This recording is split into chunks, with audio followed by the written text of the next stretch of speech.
What's going on, guys? It's UrAvgConsumer, and this is the Samsung Galaxy S8 and S8 Plus.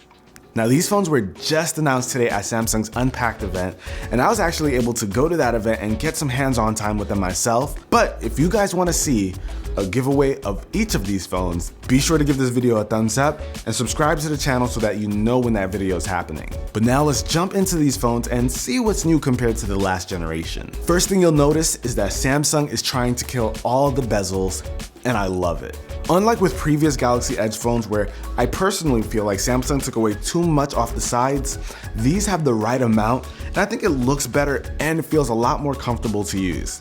They're actually calling this their Infinity display, and I think it has a nice ring to it. I just really love that these flagship phones like the S8 and the LG G6 are trying to kill the bezels this year. But what's awesome though is that you're still gonna get access to some of those Edge features we saw on the previous phones while still having this new body.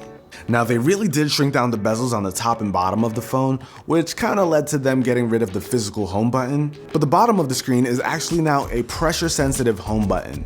So it kind of feels like there's a button there, but there's not. That also means that the fingerprint scanner got moved to the back.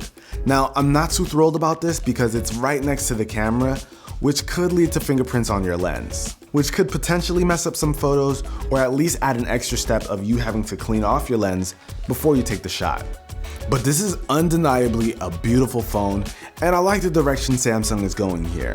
They're even offering quite a few colors like coral blue, maple gold, midnight black, orchid gray, and arctic silver. So if you're looking for variety, they've got it, but I'm going black though.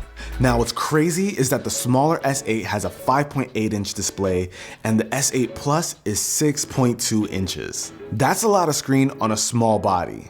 I compared the S8 to an iPhone 7 Plus, and even though the 7 Plus is bigger, the S8 had way more screen real estate to offer. And when looking at both models of the iPhone 7 and the Galaxy S8, it's clear that the S8 Plus is much bigger, but what's nice is that it still manages to be narrower than the iPhone 7 Plus. And not only are those displays big, but they're packing HDR, so you're gonna be able to enjoy some great content, some great colors and contrast, and it's a Galaxy phone. Samsung kills it with their displays, so there's no surprise here. And when I was messing around with the phone, I was pleased with the UI.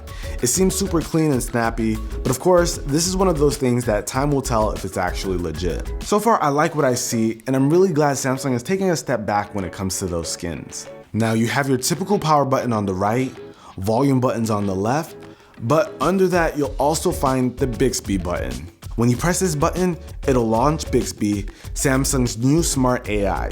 It'll pull up on its own pane, which looks very similar to Google Now, where it has a ton of personalized daily information. And with time, it'll learn your habits and provide information based on your frequent activities. Honestly, I think it's safe to call this Samsung's version of Google Now. A cool feature that I did like though, is that you can use your camera to scan objects, and Bixby will pull up information on it once it detects it.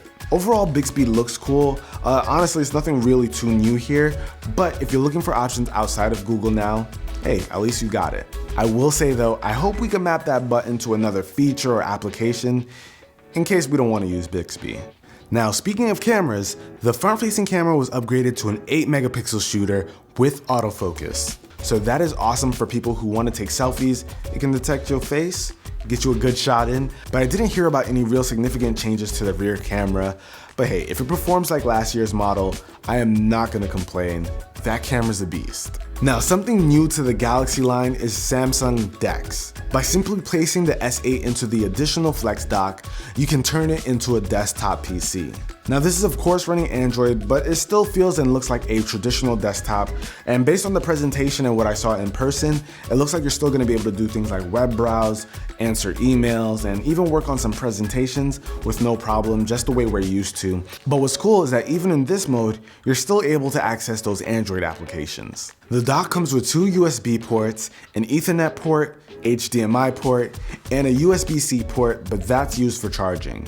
There's also 2 different versions of this dock. The standard goes for $149.99, and the quick charge version goes for $10 more. But seriously, for $10 more, I think the quick charge version is a no-brainer. Now, I actually find this really impressive, not because it's the first time we've seen a feature like this. There's been phones that had this feature before, but what I like is that it's on a main flagship phone that a lot of people will get their hands on. Even if you have to go out and buy the dock, people will now have that option to use their phone as their primary computer if they choose to, which I think is actually really cool. And there's other cool features like the eye and face scanners so you can unlock your phone or access important apps that a lot of other phone manufacturers aren't using right now, so it gives the Samsung Galaxy S8 a bit of an edge when it comes to security. Pun intended. These are the main things that stood out to me after checking out the S8 and S8 Plus, but I'm not gonna lie, I was pretty excited to spend some time with this phone. I can't wait to get my hands on it. For those of you who don't know, pre-orders actually happen March 30th, tomorrow, so if you wanna get yours, make sure you get that pre-order in, and it officially drops on the 21st, so definitely be on the lookout for that.